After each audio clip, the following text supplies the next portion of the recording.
Greetings, fellow armchair Imagineers. Bluedragonfive here, and very special guest, fan filmmaker extraordinaire, Chris.R. Notarile. Hi. Ladies and gentlemen, as we find ourselves in the midst of Disney's big venture into the world of streaming, having started a war in the process, we thought it'd be nice to stay up to date on the ever growing catalog and rule on what's a must or a bust on Disney Plus. And this week, we're recapping episode 6 of She-Hulk, Attorney at Law, Just Jen. So, Chris, you're our special guest this evening. How have you been feeling about She-Hulk up to this point? I have some mixed feelings about the show in general.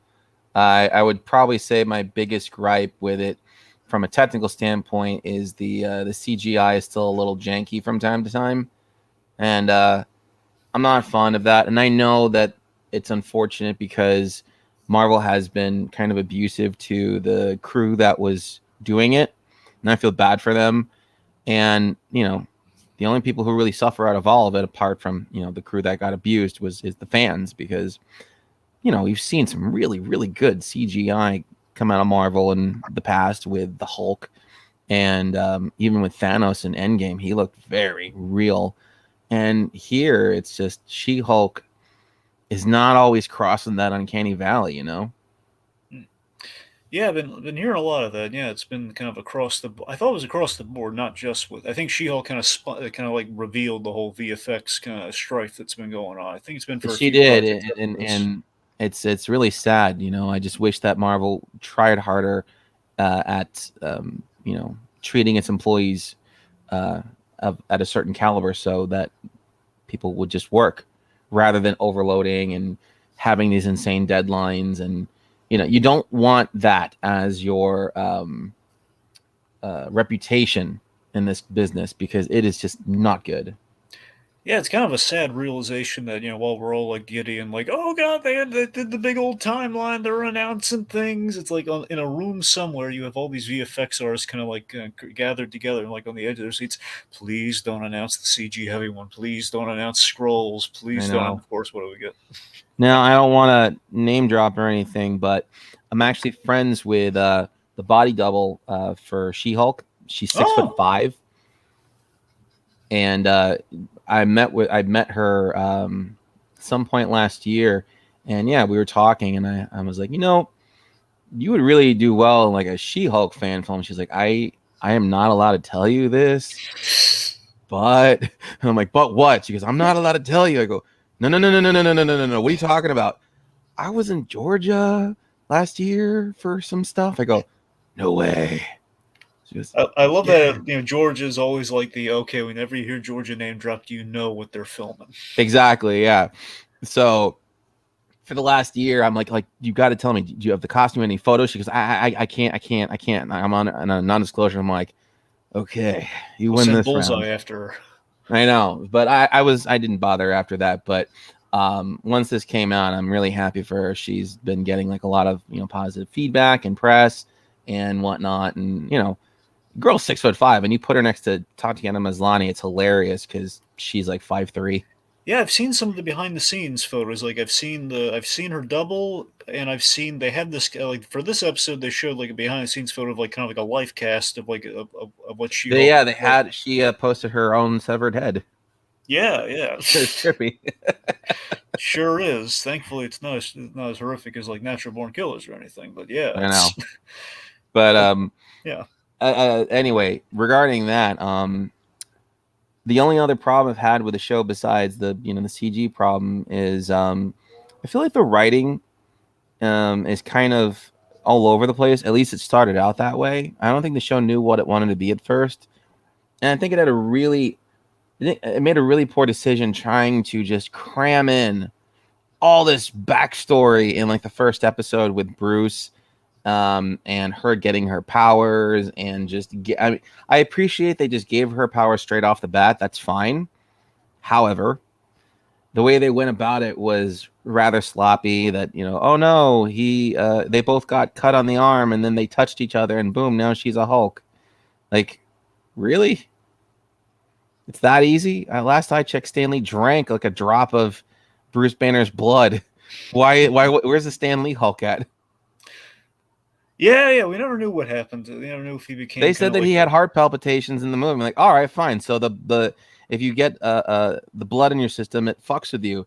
All of a sudden now it's like you get turned into a Hulk. So I'm like, Stan Lee somewhere is still alive, hulking out. That's all I'm saying.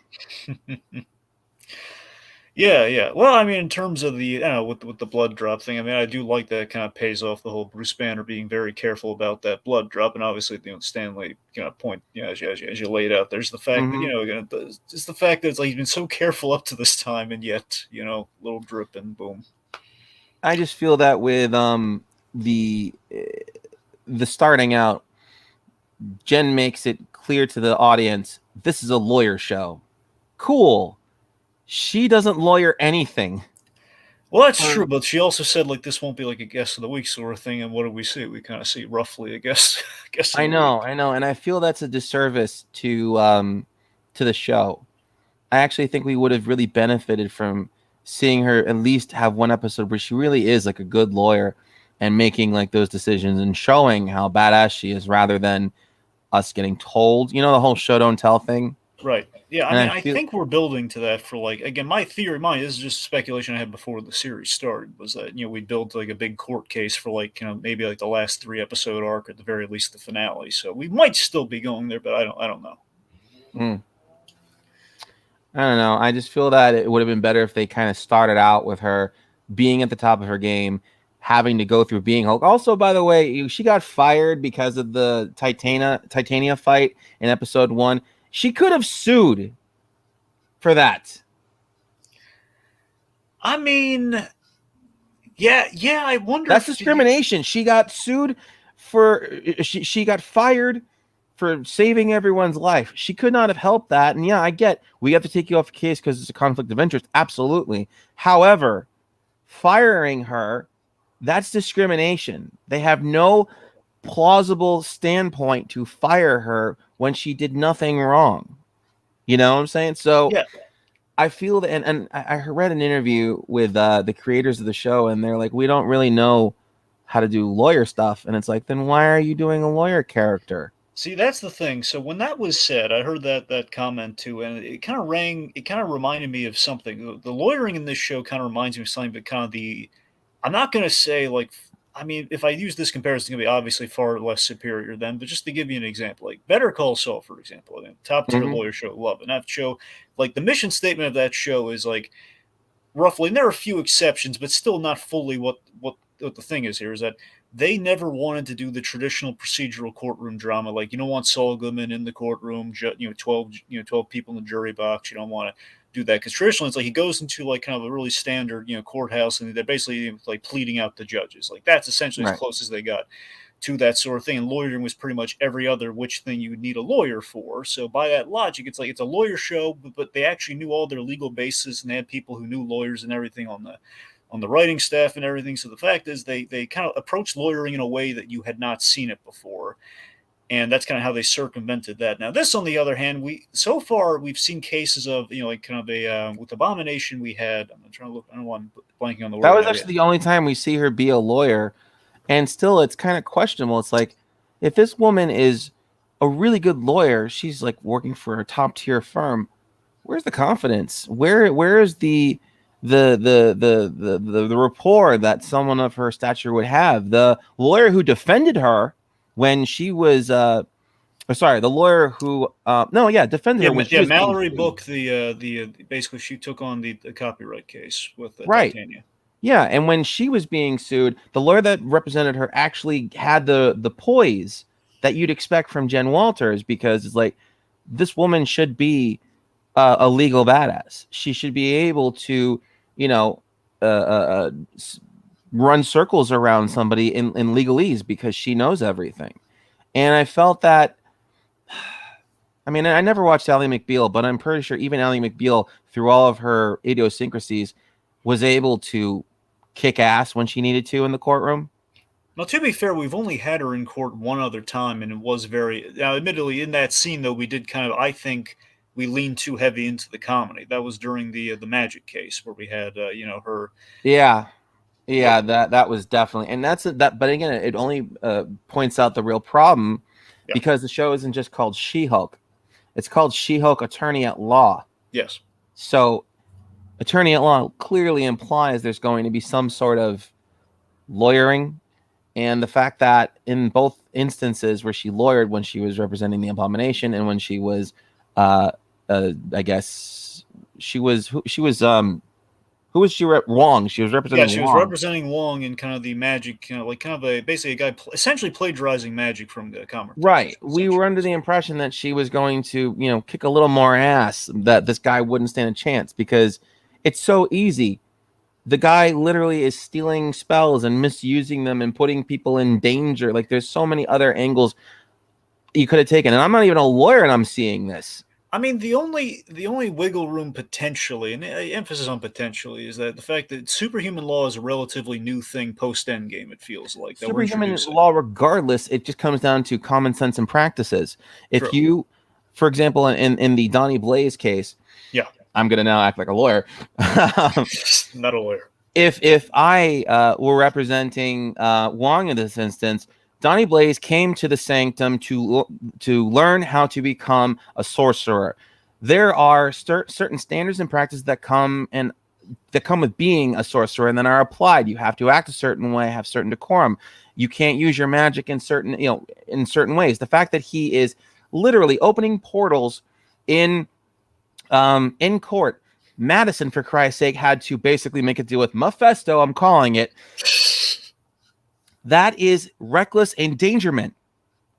Right there. I'm not even a lawyer. That's reckless endangerment because she literally vanished off this plane of existence into another dimension and had to literally make a deal with the devil in order to get home. That's reckless endangerment. And who knows how many other instances. On top of that, then there was the portal to hell. He opened up where the demons came out finally, and that's when he gave up. But it's like, how is it I, not a lawyer, am able to see these things and know that if I were a lawyer, these would be my points to bring up to say, hey, don't practice the fucking magic outside of the classroom. Yeah, Chris, you do make an excellent point. Like the You only gray goddamn right area, I do. yes, the only gray area I kind of saw in that scene that I kind of get behind is kind of the thing of like, okay, because superhuman law is kind of a new thing, we're kind of really defining magic. And I love how Jennifer was, she was kind of flipping through the book, kind of isolate, kind of like laying out, okay, no, these are specifically what that old magic law is in reference to. This is actual magic and everything. And as we're doing that to me, okay, that works. But we have on the flip side, then we have like, hey, look, Judge, I very badly did like a little bunny appearing in court thing. Okay, I'll let you use it temporarily while I mull things over after Wong's very real warning. Like we're doing this, we're addressing like, hey, there is a whole, like there was like a verbal agreement. We didn't really bring up the fact it was still an agreement, but it was of the verbal kind. Kind of like almost like a handshake deal sort of thing. So I don't know. There were many ways to go about it, Yeah, and I feel that not having what's what I'm looking for.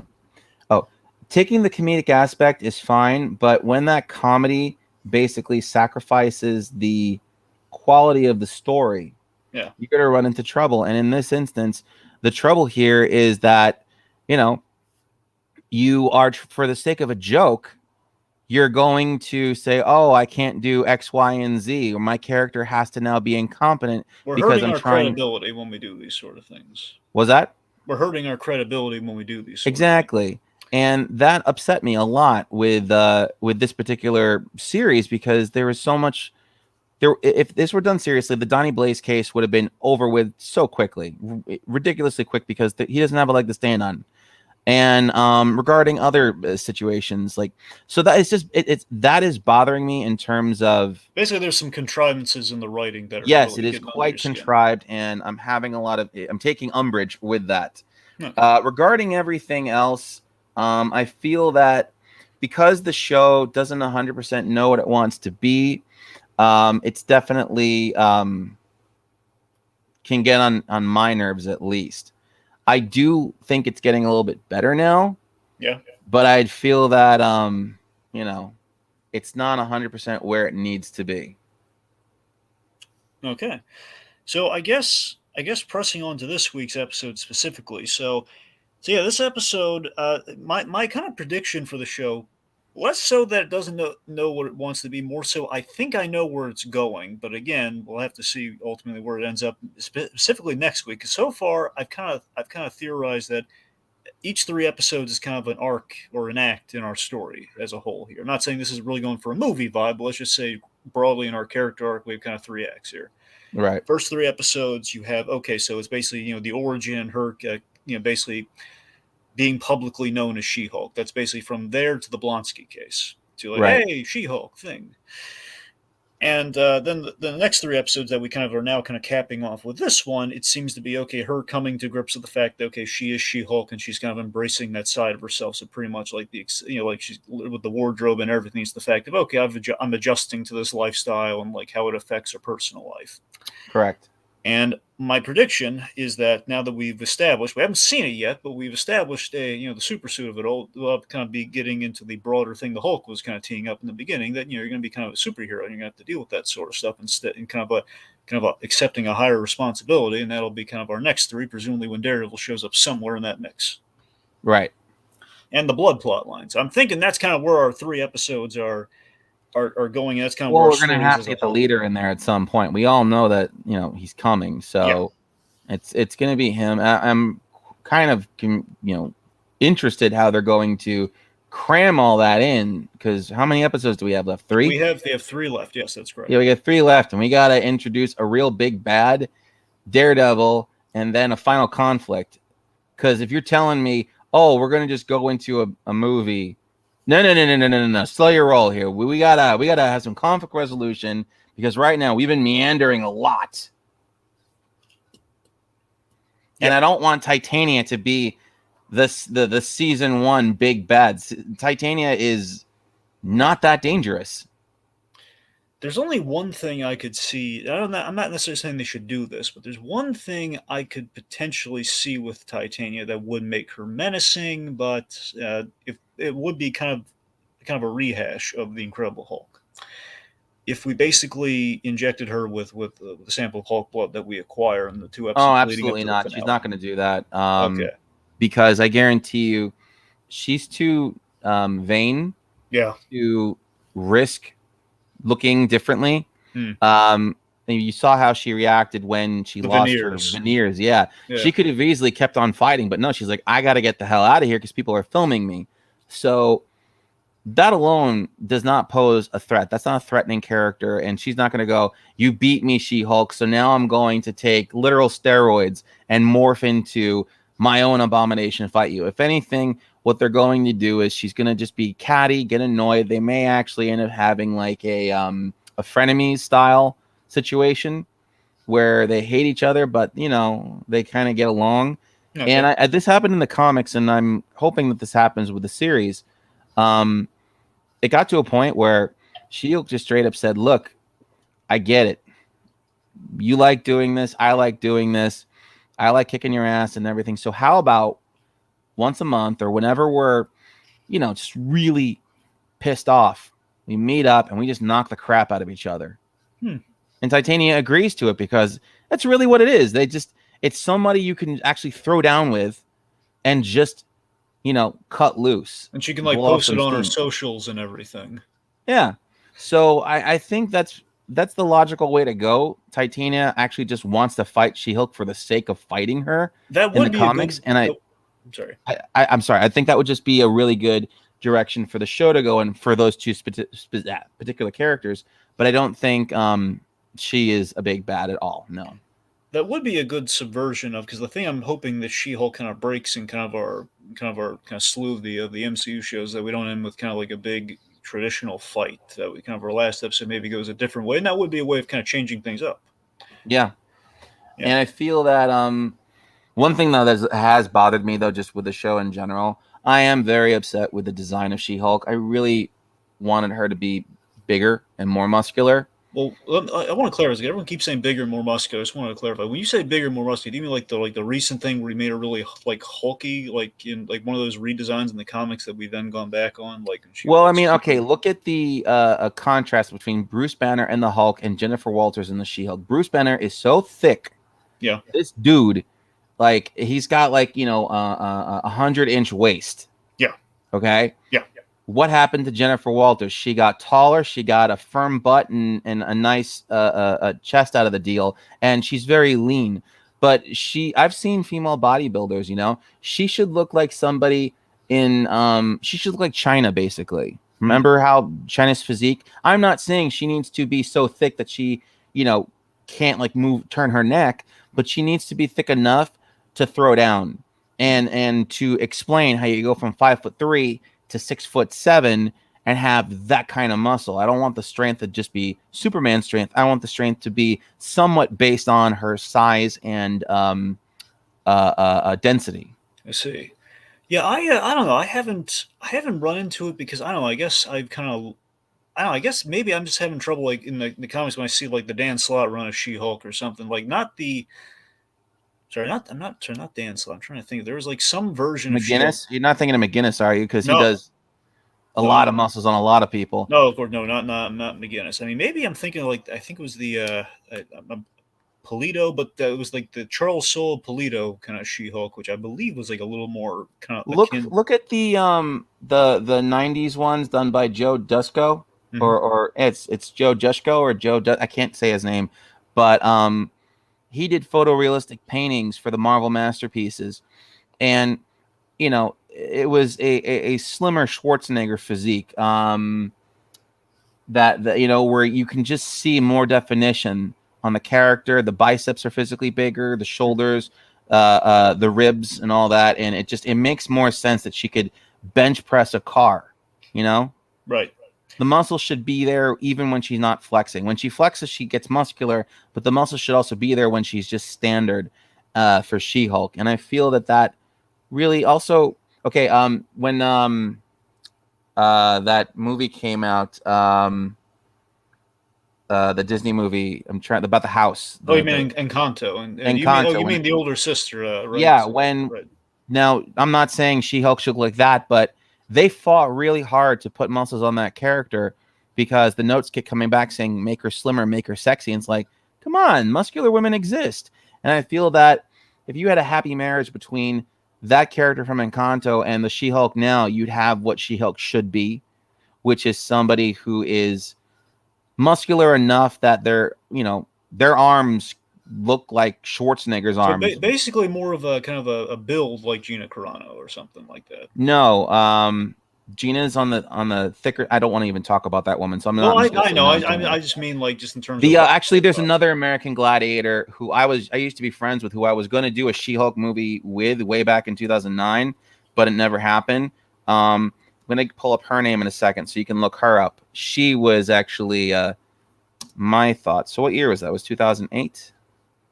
American Gladiators? Yes. Yeah. Yes, it was. Give me one quick second. I will find her name for you.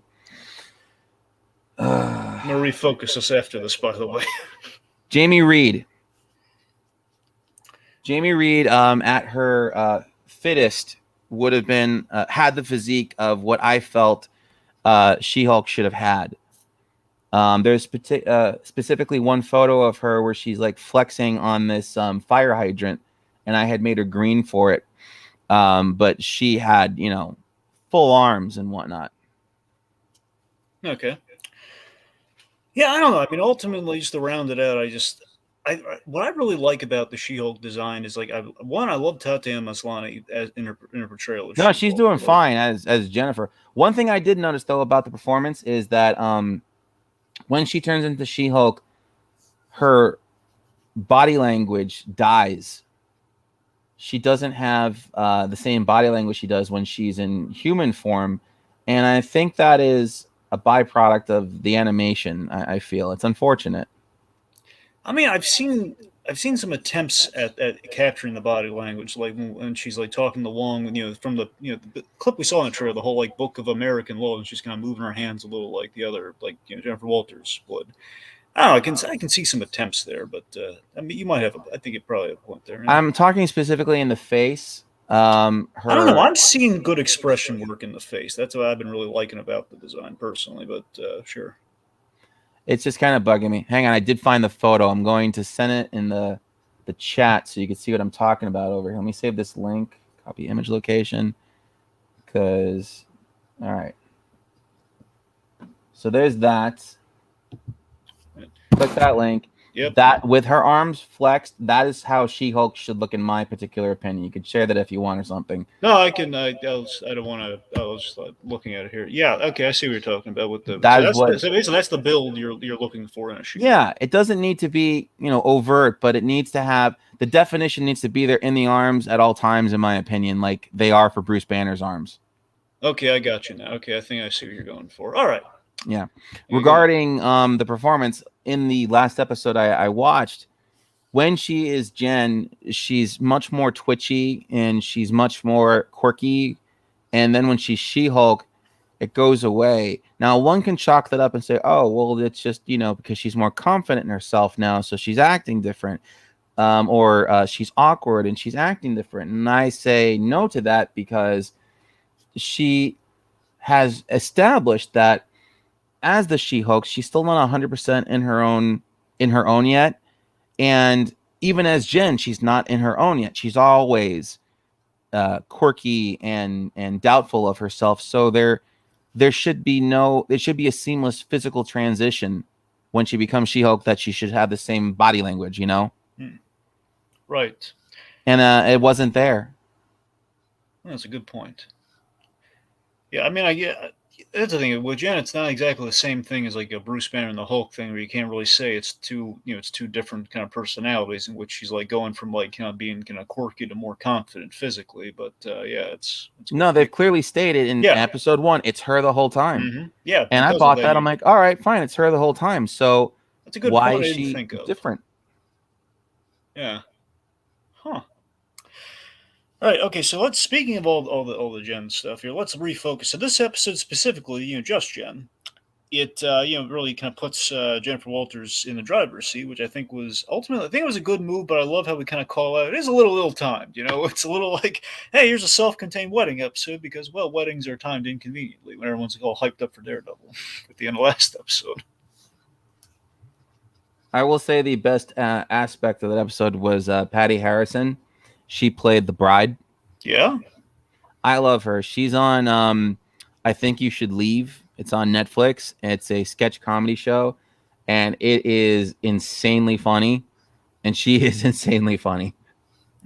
I gotta be honest, Chris. This episode, I was iffy on this episode because I like what this episode's going for. I really like the whole, okay, we're going to balance out, kind of the Jen and She-Hulk kind of like division of screen time.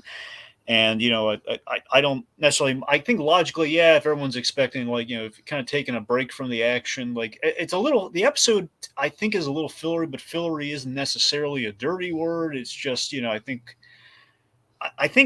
giving Jen a good character episode and kind of paying off the whole, like, hey, she's having some bad luck finding love because people are loving She-Hulk and not really caring about Jennifer Walters, and she hits it off with this guy at the wedding in a really nice, really naturally written way.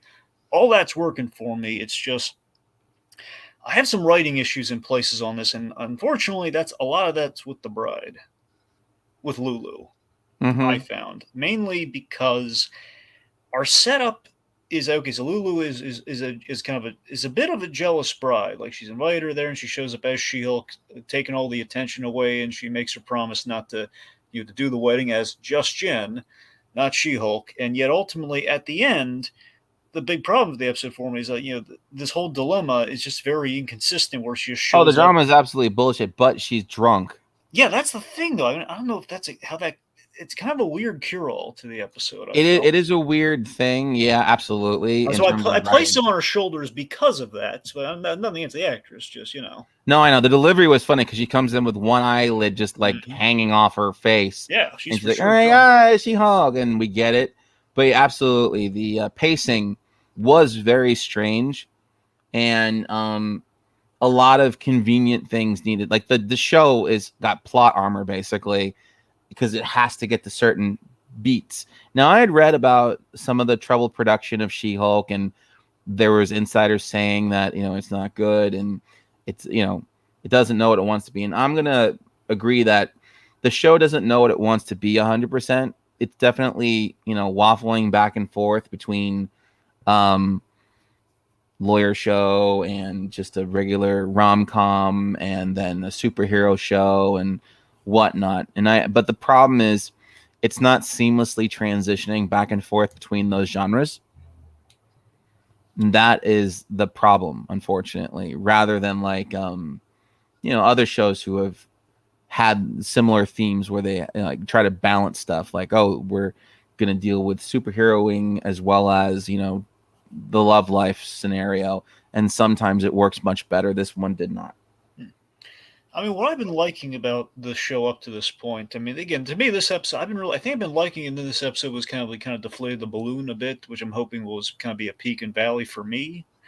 I mean, in principle, what I love is that, She-Hulk, kind of like Jessica Jones, like, it seems to be the idea is like they're they get the crap side of the MCU, or like they're dealing with all like, hey, look at this glorious playground we're living in, and they're dealing with the problems. Mm-hmm. Or they're dealing with like kind of the realistic setbacks you never think of, kind of like the Spider-Man problems, if you will. So I don't know. In What principle, exactly has Jennifer been dealing with per se? Because they've been giving her problems, but are they real problems at the end of the day?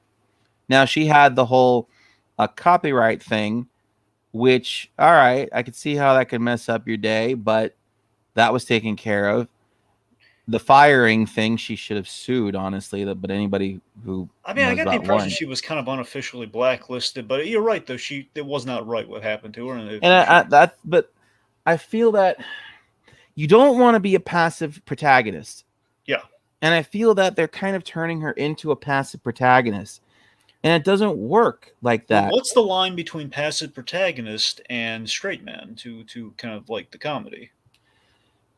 The straight man has the comedy happen to him, and then he reacts accordingly.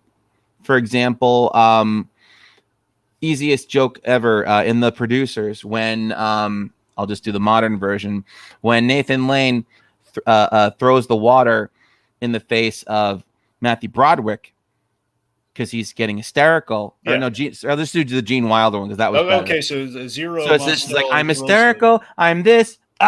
I'm wet. I'm hysterical and I'm wet. Exactly. Yeah. I can't believe I actually was going to do the Broderick one. The Wilder one's way better. So Zero Mostel and Gene Wilder. I'm correcting myself. But anyway, that is straight man comedy. You have the rational person and then the comedic hysterical person, and the joke happens. The passive protagonist, Marty, for example, in Back to the Future is, or actually even better, Indiana Jones is a passive protagonist in Raiders. Okay. If he didn't do anything, the movie would have ended the exact same way. Because the Nazis were going to get the Ark of the Covenant, they were going to open it, and then they were going to die. He did nothing. So you don't want She-Hulk to be the passive protagonist where shit's just happening. And, if she does, like, okay, the fact that she doesn't like the moniker She-Hulk, why are you upset if you're getting sued over it, right? Well, now it's my name. She's selling crappy products and everything. With I know that. She's getting confused. But it's a passive story. Now that okay, fine, she got the name and now she's grown into it. Great. But in the wedding instance, for example, girl, you're She-Hulk. Why the hell are you letting some bitch push you around and be a dick to you? Like, who cares? Hulk out. It's your time to shine. Like, there was no point for She-Hulk to be Jen that day other than so the movie could happen. I mean, yeah, but she didn't want to be mean to the bride and ruin her wedding. So I don't know. I think there's a logic to why she didn't. She was getting okay. Here's the joke, also, and this comes down to bad writing. Yeah, she married her dog. Well, no, she was going to walk down. The dog was a groomsman. So are you sure? Because I thought the dog was the groom. I did not see a groom. No. What happened? I rewatched in the episode. I know I missed it too on the first one. What happened was so there was an actual human being.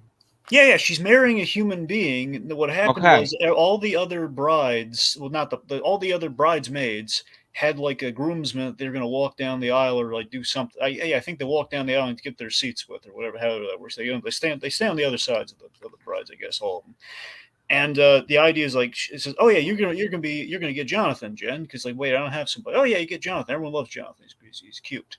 And then that's what causes her to drink at the cash bar. It's like she got the little Honestly, dog. it would have been funnier if she was marrying the dog, in my opinion. At Oh, this that point. would have come on. That would have been too ridiculous. Well, we never even saw the groom. I never saw the groom. Was no, he? You're right. We didn't see the groom, but still, it's the fact that it was like, why would she marry a dog? Because millennials can be weird sometimes, You're saying it would have been like an influencer wedding or something. It could, yeah. Because Titania was there and whatnot. It could have been a funny situation where this woman is so self-obsessed and self-absorbed. She got so drunk, she's like, "Oh my gosh, She-Hulk," forgetting that's her own high school friend. That she could have literally said, "I'm going to marry my dog because no man is good enough." And that's like in Glee when Sue Sylvester married herself. Huh. I didn't know that happened in Glee. It was hilarious. Jane Lynch marries herself because no man is good enough for her. I'm like, yeah, you're right. Yeah, that does sound really funny. I gotta be honest with you. That's what I'm saying. I really thought that dog was the groom when I heard it's Jonathan. I'm like, oh, who names the dog Jonathan? God. All right. Let's see. So let's flip to the law side of things here. So the GLK and H. We have Mr. Immortal, who is another John Byrne character, I believe.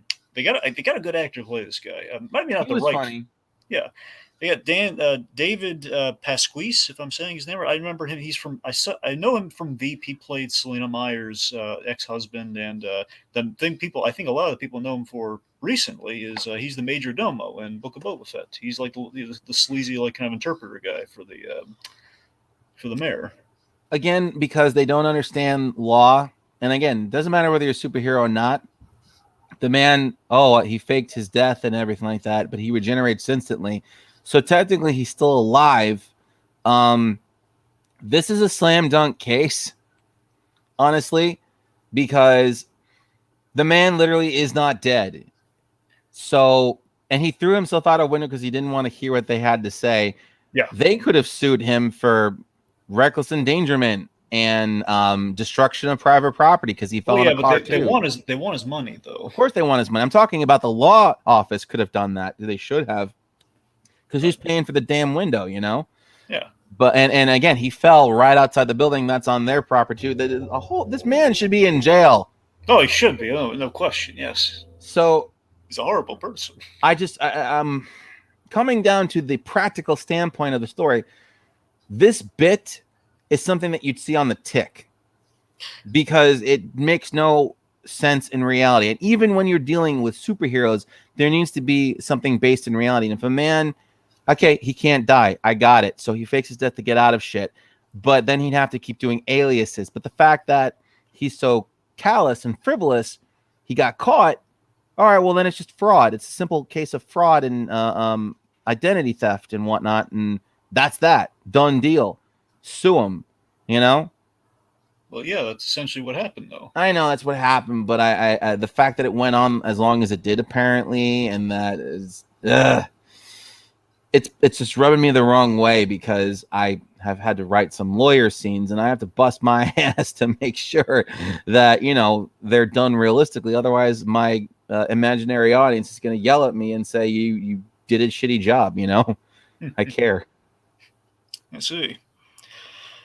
Yeah, let's see. I mean, yeah, what's interesting though? A lot of people have been they've kind of referencing this in a kind of a meta way in the show and the writing, which I assume had to be kind of anticipatory for like the response of She-Hulk. I'm not sure, how much. There's no way they could have written that like week to week, so it had to be in advance. Like we had like way back in I believe it was episode 2 or 3. We had like basically we saw kind of essentially the haters in the comments. We saw the people like the kind of discourse over She-Hulk, which the show itself has kind of gotten by certain sects of the audience, and like and of course I think the most common criticism the show has gotten, I think in the most watered down version of it, is like it's like the overly woke thing, and it's not.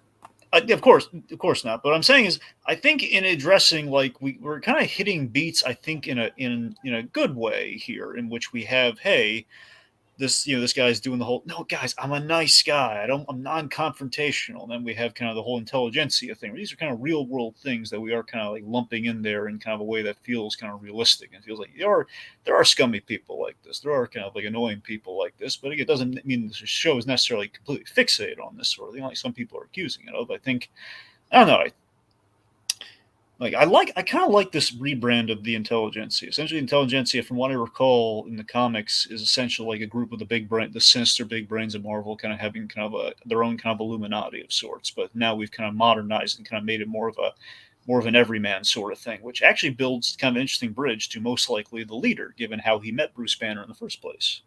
Mm-hmm. Given the whole kind of internet correspondence sort of thing. That's all fine. I feel that She-Hulk would have done better if it actually got a chance to stand on its own outside of main Marvel canon. So kind of like Moon Knight. Yeah. Moon Knight was pretty good for the most part, with the exception of they literally edited out the final fight. Yeah, that whole No, that's what I'm saying. It's kind of the curse of these Disney Plus shows. The endings are really just kind of, it's the no man's land. No. But how the hell do you pick a violent ass character like Moon Knight and say, "Oh yeah, he kills, but we're not going to see it"? The hell we aren't. Yeah. But I feel that with She-Hulk, it would have just been better. Okay, you have to rope the Hulk in there. Fine, I get it. And, you have him, so you might as well. That's good. Unlike Supergirl, for the first season, we could not say Superman. We could not see Superman's face because the show was on CBS, and Superman was on CW or CW, whatever. And then finally, once Supergirl came to CW, then they were able to bring him in and whatnot. I could have sworn we were able to say Superman. We just couldn't show him. Are you for the most part, they kept saying my cousin or the big guy. Gotcha. Okay. Yeah. They only said his name Superman in the titles, where she says my cousin Superman, and that was it. But you don't see his face, you don't see his emblem, and when he's physically there, the one time he's physically there, he's unconscious. Yep. And he's on a slab on the table. Yeah. And all you see are his boots, and that's it. And like a cape flopped out at the bottom, which is stupid and dumb. It was. So yeah, like, I'm glad that we don't have to keep just saying, "Oh, my cousin Bruce" or "my cousin the other guy." Like that makes sense to me, that we can physically see the Hulk. But the way they got rid of him, and the way that they gave her powers, and just, oh no, a Sicarian ship just crash lands and then poof, problems. It was over the top and too much. Yeah, I think we just could look. Ultimately, the Sicarian ship is one thing. I just think ultimately doing the car accident as kind of a nod to some of the stuff in the Incredible Hulk, I think is kind of neat. But yeah, how we get the car accident is a little weird. Yeah, and so I feel that, like, with She-Hulk in general, the show really needed a chance to stand on its own. I'm pretty sure that wasn't it that in the comics that Jen needed a blood transfusion and Bruce accidentally does it. I forget. Here's the thing. That is how it happens. There's kind of a twofold thing. They name dropped it as an Easter egg in I believe episode 3, where the whole and I guess in the original iteration there's like a mob hit which led to her needing the blood transfusion, which he gave most likely out of desperation. I know Spider-Man gave Aunt May that blood. That's why I can't say with autonomy, because that's the other famous blood transfusion story in which he gave Aunt May a blood transfusion and the radioactivity in his blood didn't mesh well, and essentially that's what happened. He gave her, for the reasons he gave her a blood transfusion and turned her into She-Hulk. Yeah. Mm-hmm. Yeah. So yeah, I feel that if we didn't have to tie it into anything else, it would have been better. And honestly, I know that Daredevil is going to arrive soon enough, but I actually think he should have come sooner and been the moral compass for Jen to set her off in the right direction. He has that line we saw in the mid-season trailer where he goes, "You're in a unique position to do a lot of good." And she's like, "This guy's doing it for me." And we know that Matt Murdock, he gets around. That man's a slut. I gotta be honest. I don't like to be a shipper, but I mean that's a relationship that makes a lot of sense to me. And it does make a lot of sense, and they've done it in the comics. So I'm saying, bring it on. I want. Yeah. I'm all for. Yeah. Hulk Devil? I don't know. I mean, I guess, sure, yeah. But anyway, she dares. There you go. She dares. She bangs. She dares. Oh baby. God. All right. No, but it's funny you mention that, Chris, because originally, the word on the street was, and ultimately, I believe we've confirmed otherwise, is that originally I think the thought was we could have Matt Murdock for a few episodes, like up to 3 episodes, which made me think that last half might be chock full of Daredevil. In reality, it sounds like it's going to be a oneer with. No, it's absolutely going to be a wonder. He's going to show up, get his Yeah. costume. They'll meet, go Mhm. out to dinner, and fight, and or not each other, but some baddies, and that'll be the end of it. But again, it would have been better if he was there because it would have been a soft launch for Daredevil, which we want, and it would have just been new territory rather than dealing with some of the old crap that we've dealt with. And again, rushing through Jennifer becoming the She-Hulk was kind of silly. Now, that line where she's just like, because she can just morph back and forth willy-nilly, and he's like, how can you do that? And she's like, I'm always angry because I'm always having to control myself. Yeah, that's a decent enough answer.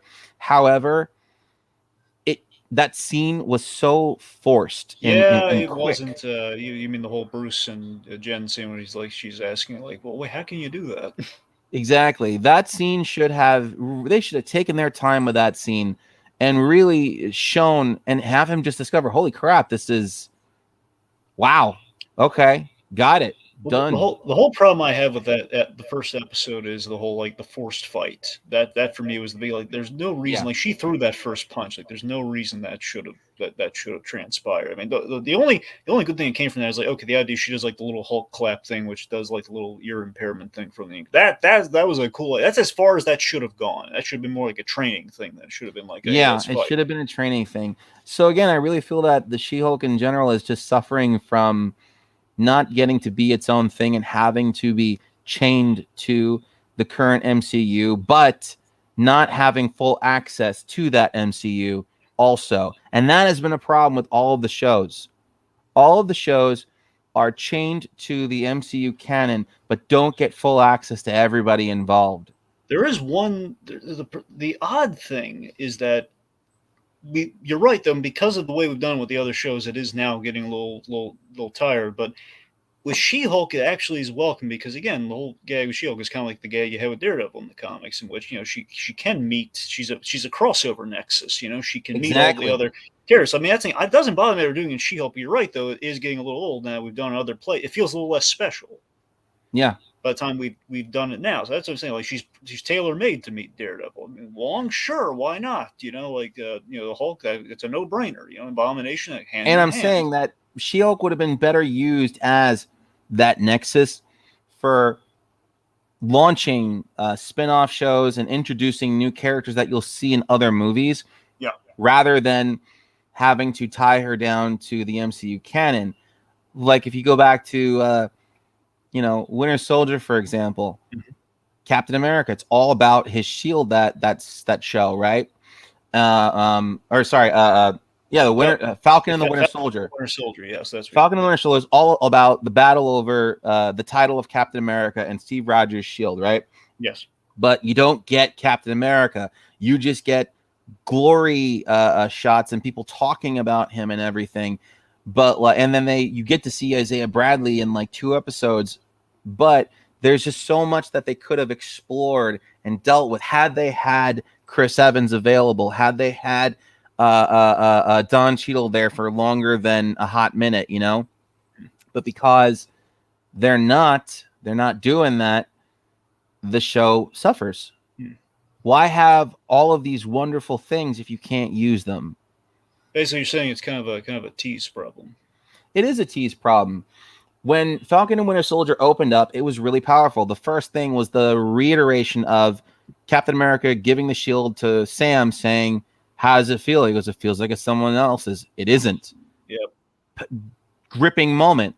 Then you cut to the memorial service or whatever the hell it was, where he's giving the shield to the Smithsonian. Okay, weird, but fine. Okay, and then the U.S. Age thing, it goes off to where it's gonna go, but you don't get to see Steve Rogers anymore. You just have people talking about him. You don't get to see anybody else. There's no Nick Fury. There's no flashbacks where Bucky is remembering being in World War II with Steve and giving him pieces of advice or anything like that. You don't get to see T'Challa when he's in Wakanda.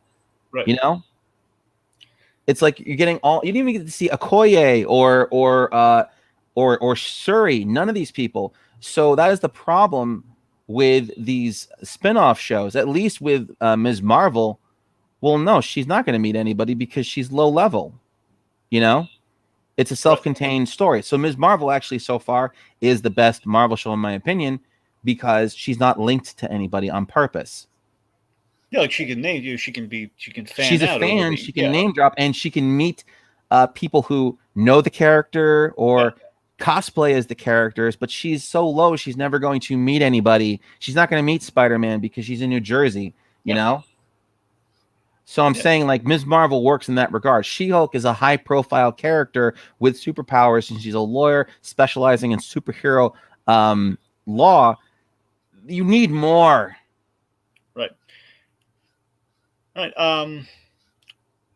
Okay. Let me try and let me see if there's anything specific we should really hit on in the episode, and then maybe we'll round out with anything further we want to kind of go on with kind of our expectations for She-Hulk.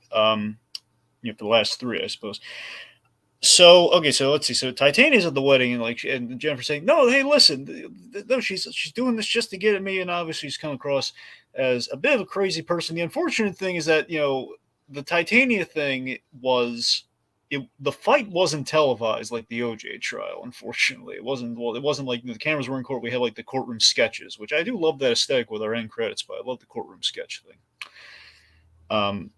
But yeah, so unfortunately, she doesn't really have like hard evidence of like, no, look at the clip, look what happened, look what she did to me that one time. Like, no, I heard that, and then you two have like a name beef or something. Like, no, like it's not all about you, Jen. And of course, like, oh, she's just, I constantly, I don't know, I keep feeling for Jennifer Walters being in these positions, and ultimately, like while she's drunk as a skunk, she gets into a fight with Titania, who just wants to fight her for egotistical reasons, and I love I love that Jen logically, she's drunk, so she's having trouble like getting into the Hulk out that she could do on instinct. So that was kind of funny.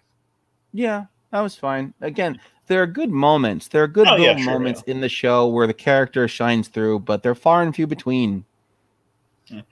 I do love how we take out Titania with the veneer thing. By the way, I do love how, again, while I am weirded out by the whole, we just wrapped up the whole. Well, where's our stake? She's She-Hulk at the wedding, and we're fine with it now. Okay, but just slipping on the ice and everything, and just the fact that, okay, how nasty is this? Is this wedding going to get? She gonna like fall into the cake or something? Like, no, it's gonna wrap up like that. So yeah, maybe we put maybe too tidy a bow on things at the end, and the main build up, of course, being like, hey, a guy coming after her blood, and basically putting out the call for any weirdos out there who want to help out kind of like a cause, get the wrecking crew, everyone go get her blood.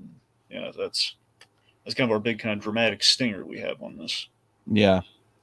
But again, I do like seeing. I don't know. I like kind of seeing kind of Jen get a win with this Josh fellow there. I wonder. I hope you don't do like a Sinister Twist. Like here's the thing. I think it's gonna be really bad if like we don't have Hulk King. We saw like the moniker of this guy on the computer, and very clearly we know the leader's coming in Captain America: New World Order, and we've set up the blood thing. Of course, you think blood, and you think the Hulk, and we have Blonsky in there. I think the leader, who people been waiting to see for a long time.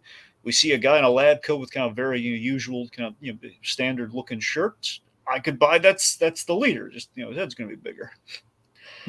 So yeah, I mean, I'd be really shocked if we're going to do like a reveal like, no, the nice guy that she met is secretly this guy. Or some people have been theorizing that creepy guy she went on the date with. Yeah, I heard about that. Todd's his name, that guy. That Todd's going to be, that Todd might be this guy, which I'm really hoping is not the case. No, I think he's just comedic relief, Yeah, sure. Now, here, what the creepy thing is, though? Think about it. I have a theory about Todd, though, a different theory. So the thing about it, Todd was being represented by Mallory Book in that episode, so that means he had a superhuman law related problem. I'm thinking he's going to be. I think he's going to be LeapFrog. Frogman. Oh, sorry. Yeah. Wait, is it? That's the thing, because there's a LeapFrog and there's a Frogman. Now you're saying the I think it's costume is Frogman. reminiscent. It's Frogman? Yeah, Okay. It reminds me, is Frogman the hero or is he the villain? Because I think LeapFrog's the bad guy and Frogman's the good guy. Is that how I it don't goes? know. All right. Well, it's okay. I'm halfway across the road on that one. Okay. Point being, yeah, the point, one way or another, this guy, he might be, because that's the thing. Daredevil. The big question I have with Daredevil's appearance is like Daredevil is based in New York and She-Hulk is in California. What the heck is going to bring Daredevil? Well, again, the costume, I guess, is the answer to that, right? Like he Oh, has absolutely, because it costumes. said pickup only. So I wondered how they were going to bring him in too. I'm like, oh, okay, cool. So they're not going to pull a 1970s Spider-Man that he's just fighting crime in LA. No, he's coming to LA to pick up his suit. And since they've already established that the Netflix show is not canon, I mean, they're yes and no on that. I don't think we still know 100%. I don't know if we can trust like the actors just going off of what they know on that one. I'm well, not no, I'm sure. saying Marvel has said that that the Netflix show isn't canon anymore. So if the very first time we've only now seen Matt Murdock, it was in No Way Home. Yeah. We're assuming he's still proto Daredevil, so he's probably still in the sweats. And someone convinced him to get a costume made, and he reached out to that guy, and now he's got to go to LA to pick it up because he doesn't want that thing being shipped for reasons. Well, I think we'll see on that front, but yeah, absolutely, him going to LA for the costume does solve that problem very very efficiently, I must say. Because initially I was just thinking like it'd be really hard to buy that he went all the way to LA to catch LeapFrog, and I always thought like there was a case, or perhaps Jennifer would go to New York for something like potentially like way before the show started. I was theorizing like the Abomination case. Like I don't know if like extradition would apply to this or not because again No. the whole Harlem thing happened in New York. But anyway. So yeah, again, this is just wild speculation. Back in the day when we thought we were getting maybe like 3 episodes of Daredevil and everything, we're going to end on like a big legal case. I mean, regardless, I think ultimately with any inspiration she gets from meeting Daredevil or Matt Murdock, it might ultimately lead her to at the end of the season going out to start her own law firm. I I don't wonder if think we're she's going going to to go start there. her own law firm that quickly. That's a lot to take in because at the end of season 1, you're going to have she has to face a big bad in 3 episodes, defeat them, and then get inspired to start her own law firm too.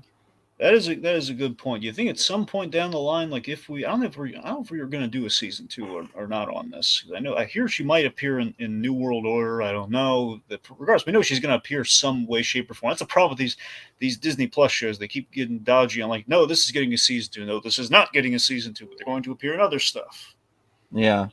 So I mean, at some point, I could see her down the line, like going to doing her own thing, because you get kind of the sense from GLK and H of like, no, you got to be She-Hulk in the office. You're a poster child. Like that feels a little like, yeah, I don't think she wants to work there ultimately. If she becomes her own, if she starts her own law firm, that's a season 2 story because that's going to take a while. You can't just Yeah, start that off because you need seed money. So you're telling basically in order for that to happen, because Matt Murdock has got his own law firm, and how well is he doing? it's a good point. So I'm saying Never very well, unfortunately. He's a good lawyer. exactly, He's a very good lawyer, in fact, but doesn't do very well. exactly. So the only way it would work is if she saves someone really, really rich in the last 15 minutes of season 1, and then they're like, "Oh my God, I'm going to give you as much money as you need." Well, I do want to start a law firm. Okay, done. And it would be way too convenient for that to happen. So I know that is a full season 2 storyline with her trying to, because you could go through the trials and tribulations. She's working at her current law firm. It's getting on her nerves. It sucks. And then she's like, that's it. I quit. And then, oh my God, what? Yeah, I'm going to be my own lawyer. All right, let's do it. And then the trials and tribulations of starting your own law firm. We have no money. Uh-oh, we need to get clients. Oh no. Yeah, do not just jump into that because that she basically would go through 3 full law firms in 1 season. Yeah, that's a good That's point. insane. Yeah. Yeah, okay, yeah, yeah, sure. Yeah, you're right. In terms of our episode lengths, yeah, there would be no way we could really tee that off. Like, I was thinking all at like the halfway point that perhaps that might be where we're going. But you're right, though. There were 3 episodes left. There's no way we could do that. So definitely a season 2 onward sort of We're thing. probably gonna only get a tease of the leader at the end of the first season. I don't even think the guy's gonna like show on the last episode. I think he's gonna pop up for a post-credit scene that will lead into either Quantum Mania or Probably whatever New they World have Order. planned. What? Well, probably we know he's going to show up in New World Order, so probably Than that. that, it'll probably lead into New World Order, and then She-Hulk will probably show up in New World Order at some point. Yeah. But we know she's going to be in the Avengers, which is fine. So, and if there's going to be a new Hulk movie, she'll be in that probably. I don't know, but yeah, it's definitely going to. They're going to probably just shelve her until they get a season 2 up and running. Okay. All right. Well, I mean, folks, there's not really a whole lot of ground to cover in kind of our fillery kind of wedding story here. I mean, again, we kind of covered. I think we've kind of we kind of covered the the immortal story. I mean, this basically it's the main thing we get from this is that Nikki gets the shine and kind of placating the set. I don't know if it's seven to here's there's 9 women there, but I have to assume there's going to be some legal representation there, unless they're all just unless they've all just shown up to kind of like arbitrate. But you think they'd have someone on the behalf because I think I saw maybe 1 to 2 female lawyers. I don't know if it's a class action thing or not. I got 2 to 3 ladies in suits. I don't know. I wish we would maybe like had someone like start things off in the conversation so I could know.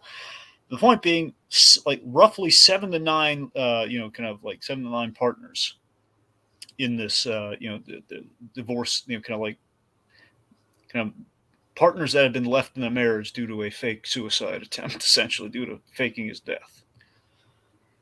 Which ultimately, Yeah. that one guy, it sounded like that one guy threw him a funeral, by the way, which makes me think you really should have checked the body if he I instantaneously think that is. Mr. Immortal's bisexual, though. I'm gonna out and say that one. I Well, think that no, was a lover.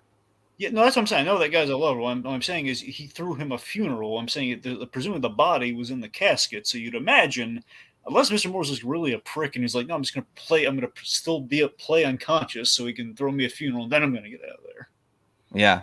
I have to assume that's how that happened. That's how he was able to successfully fake the death on that one. Because all the other ones, he just could have like, okay, he just like falls into the sea or something. He's like, it goes into like a wood chipper, comes out. Who knows? But yeah.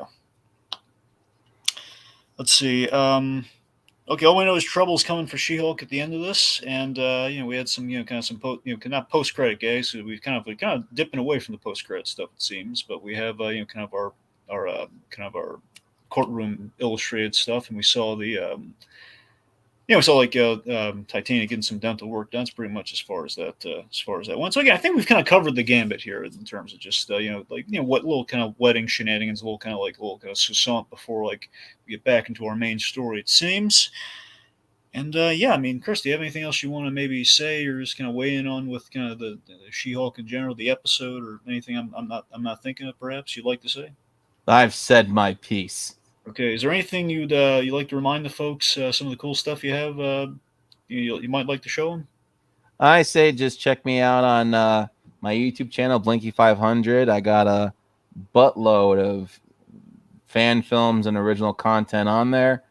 Yeah, check me out at Blinky500 on all social media. Very cool, very cool. All right, so that'll do it for us. Again, I want to thank Krista or Notarile for joining us. Always a pleasure to have him on. Thank you. And I want to thank, we have some commenters here. We had Vincent K dropping by for a bit, those at the top saying, I think it's time to admit the show isn't that good. This episode, not exactly an argument I can form disproving him, but okay.